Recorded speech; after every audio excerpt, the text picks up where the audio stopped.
안녕하세요, 가락죽이기입니다. 오늘은 제드 영상이 아니라 암살자 비결에 관한 영상인데요. 제가 브론즈 5부터 금화 411점까지 올라가면서 느꼈던 비기들을 다 정리했으니 다들 끝까지 시청하시고 티어 상승에 도움이 되셨으면 좋겠네요. 본인이 암살자 유저가 아니더라도 모든 라인, 모든 역할에 다 적용 가능한 꿀팁들이니 티어를 올리고 싶으신 분들이라면 꼭 얻어가셨으면 합니다. 첫 번째 비기, 언제 암살을 해야 하는가. 많은 사람들이 암살자는 그냥 싸움이 일어나면 원딜을 물어야 한다 라고 알고 있으실 텐데요. 물론 암살자들이 물몸을 죽이는데 특화되어 있긴 합니다만 싸움이 일어날 때마다 무작정 원딜만 노리다가 허무하게 죽은 경우도 많으실 거예요. 그럼 언제 암살을 해야 하는가? 1.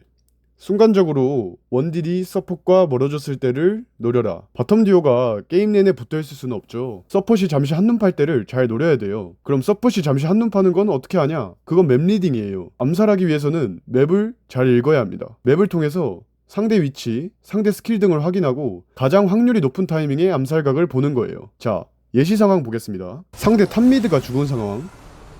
위쪽 부시에 루시안이 있고 오른쪽에 그브가 있죠. 근데 순간적으로 나미가 그브 옆에 있는 게 보이니까 바로 요무 키고 달려가서 가락 죽이기.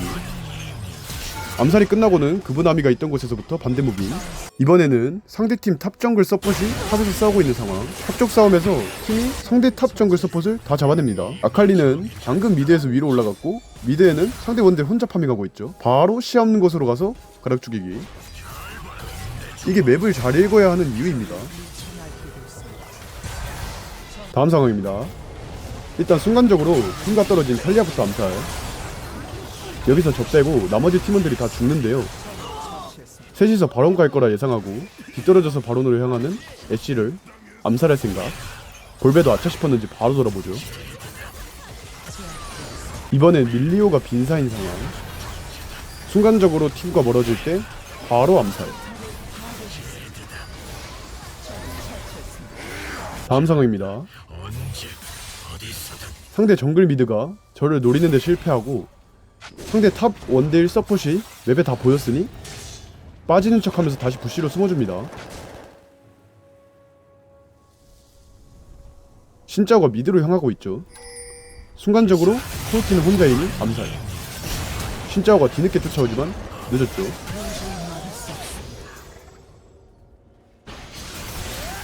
다음 상황입니다. 일단 2대1에 피도 없으니 눈치 봐주다가 포킹하는 척 자연스레 W 깔아두고 순간적으로 그부와 멀어질 때 남이 암살. 자, 감이 좀 오시나요?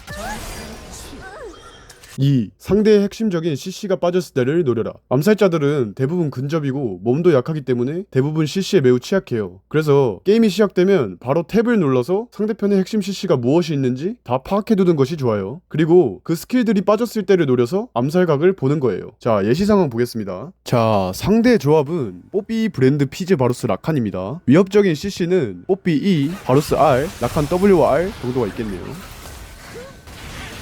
여기서 앨리스한테 뽀삐 E, 바루스 R이 빠지고 라칸 RW를 피하면서 암살.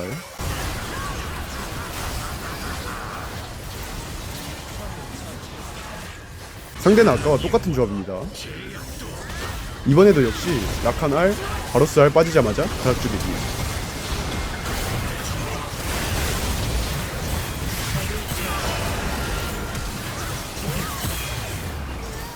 상대 조합은 아크샨, 볼베, 탈리아, 애쉬, 흐웨이입니다. 팀이 애쉬 궁이 빠졌다고 핑을 찍네요. 탈리아도 아래에 보이니 순간적인 4대3 구도에서 진입합니다. 도중에 상대의 핵심 CC인 흐웨이가 빠졌으니 킬까지 연결합니다.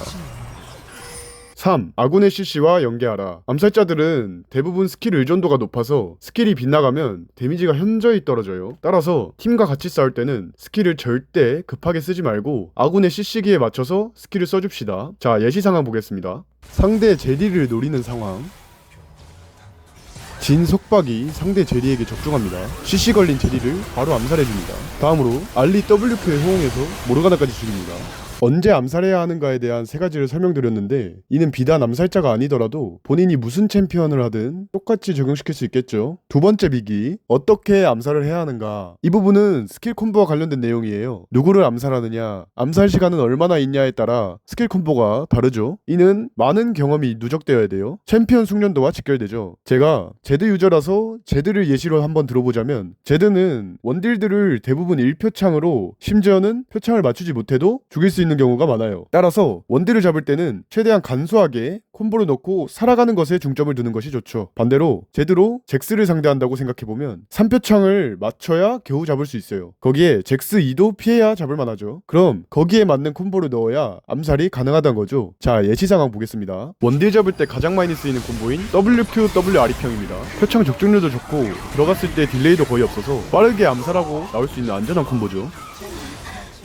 반대로 탱커 부르저 상대로 많이 쓰이는 콤보인 RWEQ입니다. 3표창을 맞추기도 쉽고 이동할 수 있는 그림자가 2개라 스킬을 피하기도 쉽죠. 세 번째 비기, 암살자라고 암살에만 집착할 필요는 없다. 암살하려고 대기하는 시간이 길어질수록 암살자는 손해가 커져요. 왜냐하면 대부분의 암살자는 스노우볼을 잘 굴려야 게임을 승리할 수 있도록 설계되어 있기 때문에 암살하기 힘든 상황이라면 과감하게 포기하고 성장을 선택하는 것이 좋습니다. 킬과 성장을 둘 다 놓친다면 암살자들은 거진 제 역할을 못하게 돼요. 자, 예시 상황 보겠습니다. 상대 코르키를 암살하기 위해서 매복 중인 상황.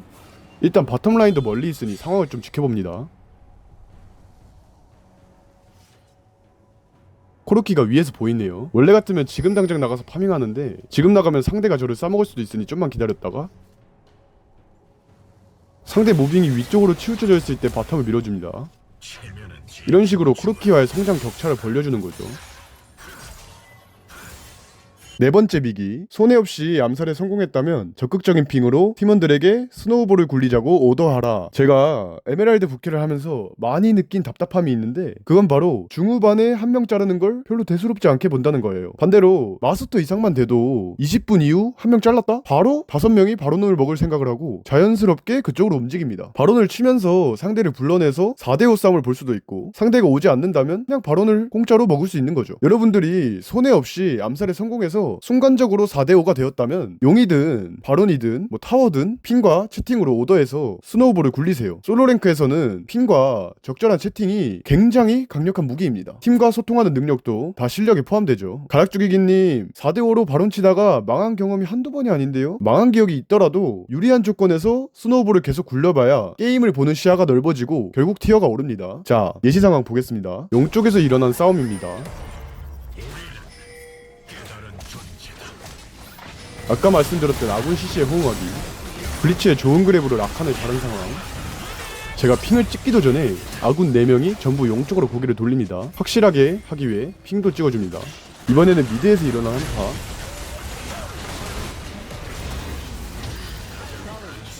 한타가 끝나고는 아군은 블리츠, 제드, 탈리아가 살았고 상대는 특패 한 명 살았고 바텀에 있죠. 이럴 때 바로 바론으로 핑을 찍어줍니다. 블리츠가 탱, 제드와 탈리아가 데미지를 넣으면 충분히 먹을만 하겠죠. 3명 중 1명이라도 없으면 바론을 먹기 어려운 상황이라 아군이 다른 곳으로 향한다면 채팅까지 치면서 오더를 내려야 합니다. 특히 바론은 골드와 경험치, 스택과 기한 강화까지 주는 매우 강력한 오브젝트이기 때문에 수적으로 유리할 때 오더해서 유리한 상황에서는 굳히기로, 불리한 상황에서는 역전의 발판으로 꼭 써먹으시길 바랍니다. 마지막 비기, 제압 골드를 절대 쉽게 보지 마라. 엄청 유리하던 게임을 신나가지고 무리하다 죽고 나서 나 제압 1000골드였네 했던 적이 반드시 있을 거예요. 현재 롤에서 게임을 역전할 수 있는 강력한 무기가 바로 제압 골드예요. 2차 타워를 혼자 먹으면 주는 골드가 675골드죠. 제압 400골드만 달려있어도 죽었을 때 본인 팀의 2차 타워 골드를 주는 겁니다. 불리한 팀이 사이드 2차 타워를 밀고 있는데 공짜로 주는 셈인 거죠. 거기다가 상대한테 경험치랑 어시 골드까지 줍니다. 본인한테 제압 골드가 크게 달려있을 때는 허무하게 죽지 않는 것을 목표로 하세요. 이길 판을 진다면 랭크 점수 마이너스 40점이나 다름없어요. 자, 예시 상황 보겠습니다. 제 몸값이 지금 600골드입니다. 맵을 보시면 팀이 엄청 멀죠. 공풀 다 있어서 후회를 죽일 수도 있었겠지만 제 몸값과 상대의 CC를 고려해서 굳이 무리하지 않는 모습입니다. 이번에는 제 몸값이 1000골드입니다. 아군이 무리하는 건 가볍게 버려줍니다. 여기서 아크샨이 에코를 죽이면 탈리아가 살아나죠. 제가 마냥 빠지기만 하면 에코, 칼리스타 다 죽고 아크샨이 다 살리면서 상대는 바론 가겠죠. 그걸 막기 위해 지금 진입해서 아크샨을 죽입니다. 비록 애쉬한테 제압을 주더라도 바로는 막았죠. 이렇게 본인 몸값과 상대가 보는 이득을 견주면서 게임을 하세요. 자, 4줄 요약하고 끝내겠습니다. 1번, 항상 맵 리딩을 통해 유용한 정보를 획득하고 그 정보, 근거를 바탕으로 움직여라. 2번, 킬과 성장을 둘 다 놓치면 암살자는 게임에서 제 역할을 못하게 된다. 3번, 스노우볼을 굴리는데 집중하자. 전투가 끝났을 때 그 다음에 어디서 이득을 볼 수 있을까를 항상 생각하고 적절한 핑과 채팅으로 팀원들을 리드해야 한다. 4번, 절대 쉽게 제압골드를 주지 마라. 그럼 시청해주셔서 감사합니다. 공감과 반박은 언제든지 환영입니다. 댓글 남겨주세요. 그리고 구독, 좋아요 한 번씩 부탁드립니다. 감사합니다.